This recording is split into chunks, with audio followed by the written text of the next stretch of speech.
Hello students, good morning. इसके पहले video बनाकर भेजा गया था क्लास 10 का विषय जीव विज्ञान बायोलॉजी। उसमें पोषण के बारे में पढ़ा गया था, पोषक तत्वों के बारे में पढ़ा गया था। अब इसको देखा जाए विभिन्न जीवों में पोषण, विभिन्न जीवों में पोषण के बारे में पढ़ा जाए तो देखा जाए इसमें जितने भी जीवधारी हैं इनके आकार, बनावट, संरचना, प्रकृति के आधार पर विभिन्न प्रकार के पोषण बताया गया था। पोषण के प्रकार इसके पहले बता दिया गया है। तो इसमें छोटे से छोटे जीवधारी और बड़े से बड़े जीवधारी की संरचना में बनावट के आधार पर पोषण जो करते हैं उस आधार पर देखा जाए तो इसमें छोटे जीवधारी को परिभाषित किया गया है। जैसे विभिन्न जीवों में पोषण, इसमें लिखा हुआ है विभिन्न जीवों में पोषण की प्रकृति, उसके अंतर्गत उसके अंतर्ग्रहण तथा पाचन तंत्र की संरचना अलग अलग होती है। उदाहरण अमीबा,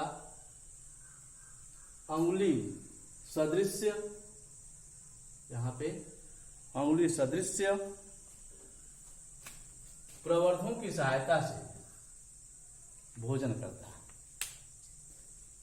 जो उसका कूट पात पाया जाता है तो उसके द्वारा जो अमीबा आगे बढ़ता है, फूड पदार्थ उसको जब जल में मिलता है तो आय के तरफ खिसकता जाता है और खिसकते या प्रचलन करता है तो भोजन उसके अग्र छोर पे आकर रुकता है और यह अमीबा आय के तरफ बढ़ता जाता है।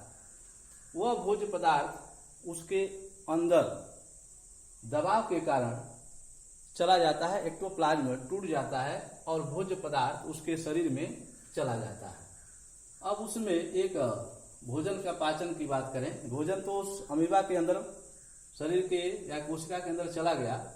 एक कोशिकीय जंतु है इसलिए उसको उसका शरीर भी कह सकते हैं या कोशिका भी कह सकते हैं। तो खाद्य धानियां अथवा खाद्य रिक्तिका पाई जाती हैं, फूड वैक्यूल्स।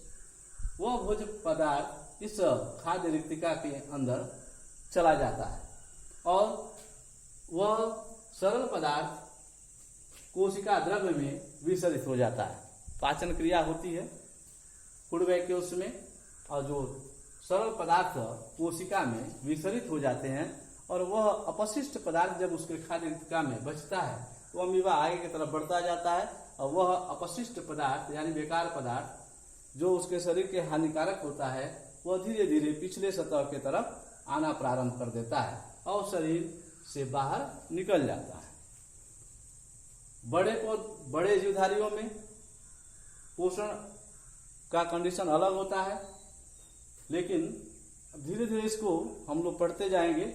लेकिन अब पौधों के बारे में बताया गया है जिसमें स्वपोषी के अंतर्गत आया था। एक हेडिंग है इसमें प्रकाश संश्लेषण। तो प्रकाश संश्लेषण कौन करता है?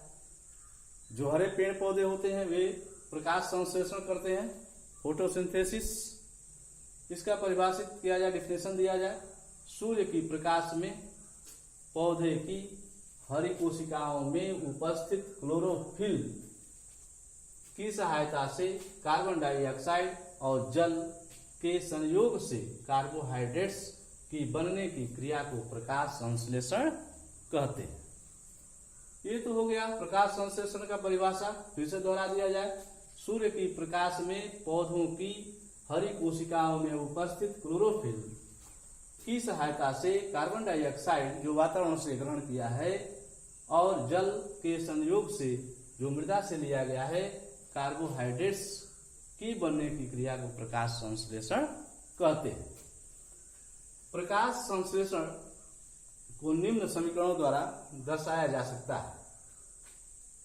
6CO2 जो वायुमंडल से कार्बन डाइऑक्साइड अवशोषित किया गया है प्लस 6H2O जो जल मृदा से लिया गया है और सूर्य का प्रकाश तथा हरे पौधे में क्लोरोफिल जो पाया जाता है और ये क्रिया करके C6H12O6 ग्लूकोज का निर्माण करते हैं प्लस 6O2 और ऑक्सीजन बाहर निकालते हैं, जिससे वायुमंडल शुद्ध होता है और कार्बन डाइऑक्साइड वायुमंडल से ग्रहण किया जाता है, जिसके कारण वातावरण संतुलन बना रहता है।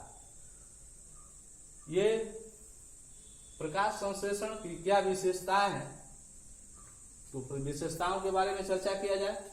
फर्स्ट है, सूर्य के प्रकाश की विकिरण ऊर्जा रासायनिक ऊर्जा में बदलकर खाद्य पदार्थ संचित की जाती है, खाद्य पदार्थों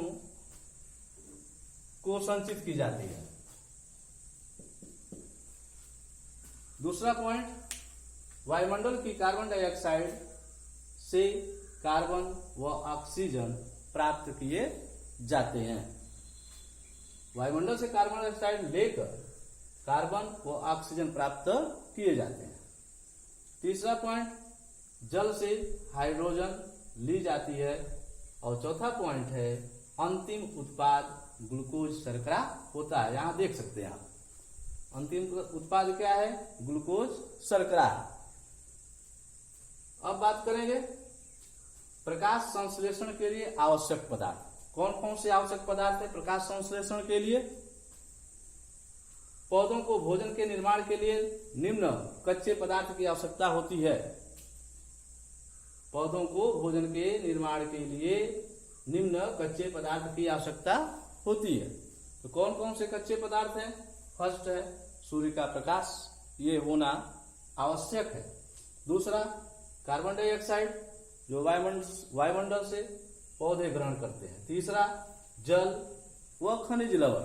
जल ग्रहण करता है मृदा से, तो उसमें खनिज लवण घुलित अवस्था में पाया जाता है और पौधे उसे अवशोषित जड़ के माध्यम से कर लेते हैं।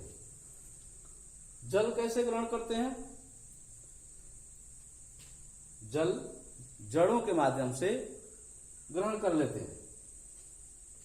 इसमें प्रयोग कुछ दिखाया गया। कौन, अगर ये कोई तीनों पदार्थ कच्चे पदार्थ अगर नहीं रहते हैं तो प्रकाश संश्लेषण की क्रिया संभव नहीं है। इसलिए ये तीनों कच्चे पदार्थ होना आवश्यक है। यहाँ क्लोरोफिल भी है, लेकिन दिखाया नहीं गया, वो तो हरे पौधे ही प्रकाश संश्लेषण क्रिया करते हैं। फर्स्ट प्रयोग है, फर्स्ट सूर्य का प्रकाश है, तो प्रकाश संश्लेषण के लिए प्रकाश आवश्यक है। यहां लिए जोड़ दिया जाए, प्रकाश संश्लेषण के लिए प्रकाश आवश्यक है। इसमें सामग्री के बारे में देखा जाए, हेडिंग यहां देना है नीचे, लेकिन जगह के अभाव में इसे ही आगे जोड़ दिया गया है। नीचे लिखते हैं सामग्री, क्या क्या मटेरियल हमें चाहिए। मटेरियल में गमले में लगा पौधा चाहिए जो हरा हो। दूसरा रहेगा काला कागज और विलयन आदि। प्रयोग कैसे करेंगे? गमले में लगे पौधे को 48 घंटे अंधेरे में रखा जाए, यानी रख देते हैं ताकि इसकी पत्तियां मंडरहित हो जाएं, उसमें ग्लूकोज खत्म हो जाए। अब पौधे की कुछ पत्तियों को क्लिप की सहायता से, जो क्लिप आता है, क्लिप की सहायता से काले कागज से ढक देते हैं। ये यहाँ दिखाया गया है, क्लिप की सहायता से इस पत्ती का कुछ भाग ही ढकते हैं और ये भाग छोड़ देते हैं। यहाँ इस पौधे को अब क्या करेंगे, जब क्लिप लगाकर काले कागज से ढक दिया गया है कुछ पत्ती का पार्ट भाग, तो इस पौधे को अब 6 घंटे के लिए धूप में रखते हैं। 6 घंटे के लिए, पहले तो 48 घंटे में अंधेरे में रखा गया था ताकि इसके पत्तियों में ग्लूकोज की जो मात्रा थी वो खत्म हो जाए, समाप्त हो जाए। अब जब कागज उस पर रख दिया गया है, ढक दिया गया है क्लिप के माध्यम से, तो अब क्या करेंगे, इस पौधे को 6 घंटे के लिए धूप में रख देते हैं। ढकी पत्ती को पौधे से अलग करके, पौधे से यहां से कर दिया जाए, पौधे से अलग करके क्लोरोफिल रहित के लिए, जो क्लोरोफिल रहित के लिए, यानी क्लोरोफिल जो पाया जा रहा है, तो उसको हटाने के लिए इसे एल्कोहल में उबालते उबाल दिया जाए ताकि उसमें क्लोरोफिल हट जाए। इस रंगहीन पत्ती, अब तो रंगहीन हो गया जब उबाल दिया गया अल्कोहल में, तो यह रंगहीन पत्ती हो गया। इस रंगहीन पत्ती को आयोडीन के हल्के घोल में रखने पर आप देखेंगे कि पत्ती के जिस भाग पर प्रकाश पड़ा था नीला हो गया। कहां पे नीला हो गया? यहां दिखाया गया नीला भाग, ये जहां कागज लगाए थे काला कागज, ये नीला नहीं हुआ, नीला हो गया। और जिस भाग पर प्रकाश नहीं पड़ा था, तो कहां नहीं पड़ा था? ये जो काला कागज लगाया गया था उस पे प्रकाश नहीं पड़ा है। तो जिस भाग पर प्रकाश नहीं पड़ा था, तो आयोडीन का उस पे कोई प्रभाव नहीं पड़ा। यहां हटा दिया जाए, आयोडीन का प्रभाव नहीं पड़ा। अब देखें, जब आयोडीन का प्रभाव नहीं पड़ा तो ये जो पत्ती अलग करके दिखाया गया है तोड़कर, तो इस भाग पर आयोडीन का कोई प्रभाव नहीं पड़ा। और जिस पर प्रकाश पड़ा था ये इस भाग पे, तो यह भाग कैसा हो गया? नीला हो गया, नीला भाग हो गया। अब लास्ट है इस प्रयोग का निष्कर्ष निकाला जाए। इससे निष्कर्ष निकलता है कि प्रकाश संश्लेषण के लिए प्रकाश आवश्यक है। निष्कर्ष इसका निकल गया कि प्रकाश संश्लेषण के लिए प्रकाश आवश्यक है। नेक्स्ट वीडियो में हम लोग प्रयोग सेकंड बताया जाएगा कि सेकंड में प्रकाश संश्लेषण में ऑक्सीजन निकलती है। बहुत महत्वपूर्ण पॉइंट है, प्रकाश संश्लेषण में ऑक्सीजन निकलती है। नेक्स्ट वीडियो में उसे पूर्णतः डिटेल बताया जाएगा। धन्यवाद।